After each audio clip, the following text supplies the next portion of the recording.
Now, let me tell you about my favorite teacher in third grade, Mrs. Epstein. Mrs. Epstein, I love that lady. She was a blonde lady. She wore high heels shoes every day, and the click shoe, the click clack every time she walked. You click, click. I used to love hearing that.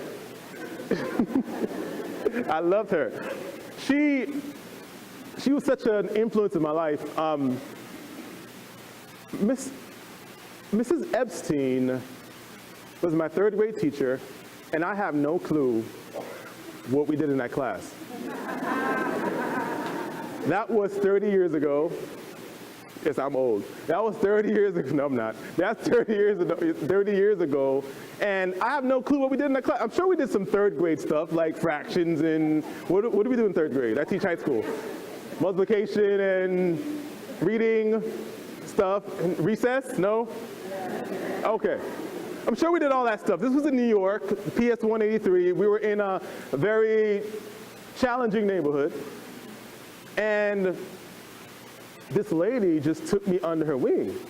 And I have no clue why. I think she saw something in me that I didn't see in myself at that point. I don't know what we did in that class, but all I remember is I felt cared for. I felt like I could do anything I wanted to. I felt empowered. I felt smart. I used to get all the gold stars. I'm not sure what we got them for, but I got them all. And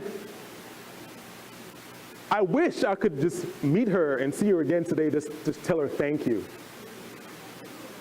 I tried. I have no clue where she is. But the point is, I didn't know what we did in the class, but I remembered how she made me feel. I came to a very big realization. I'm a math teacher, and I teach algebra, I've taught calculus, I've taught statistics, and at the end of the day, guess what? No one remembers any of that stuff. If I were to ask any of you right now to factor the difference of two cubes, you would look at me like, what is he talking about? So I'm not saying our curriculum is not important, but what I am saying is, at the end of the day, what's most important for me is what I'm able to leave with that child 20, 30, 40 years later. Because they'll forget what they did in the class. They'll forget the periodic table. They'll forget how many books they read. They'll forget that stuff. But what they'll remember is the impact that she had, or he had, or you had on the child. Now, I'm about to really expose myself right now. So we're still a safe place, right? Are we still safe here? Okay. So let me tell you the extent to how much she impacted my life positively.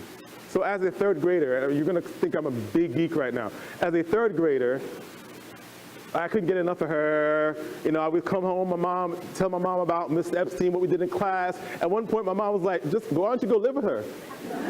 Go live with Miss Epstein. You talk about her so much. But that was tempting, too, to me. But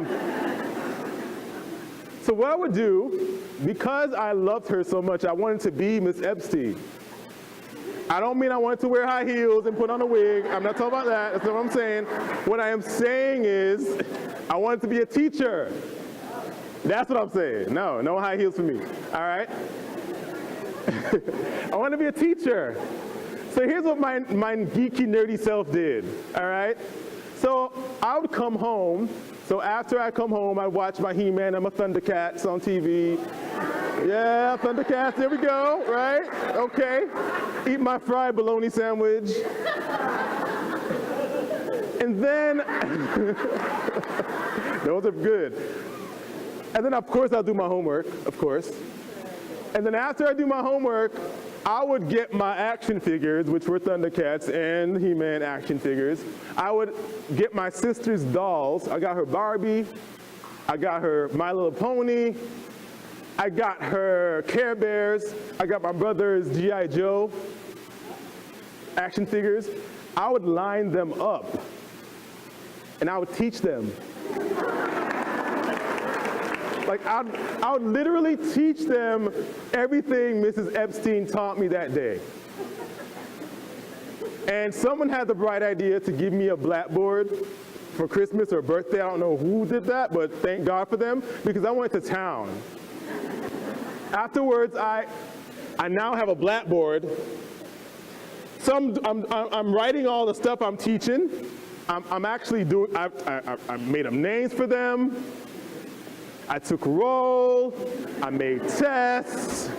I gave the tension. I did all the things that I thought teachers did, because that's all you guys do, right?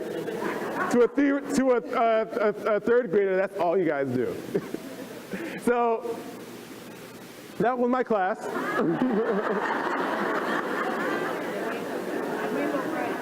That was my class. And He-Man was the smartest. So after a while, my sister, she got tired of me taking her stuff. So she would complain, "Mom, Horace is playing with my dolls again." No, I'm not playing with your dolls. I'm trying to educate your dolls, okay? Barbie's an airhead. All she cares about is clothes, her hair, her makeup. No, I'm trying to give her an education so she can do something with her life. That's what I'm trying to do. So at some point, my sister just hid her toys from me, and I decided, okay, I'm just marking them absent, okay? They'll just be absent. But the point of that story is that teacher inspired that in me. I don't know where that came from. For me to actually go out of my way to spend time teaching inanimate objects. Because you know when you're a child and you have a vision, you just act it out. Like we lose that when we become adults, right? When you become adults, we're all scared, oh no, we can't do this because we're all jaded. But as a child, you just think about something, I want to do it, I imagine it, I'm it, right? We lose that as adults. But she inspired me so much. That was an example of a teacher who took the time out to care for me. And I'm an educator today because of that spark that started in third grade.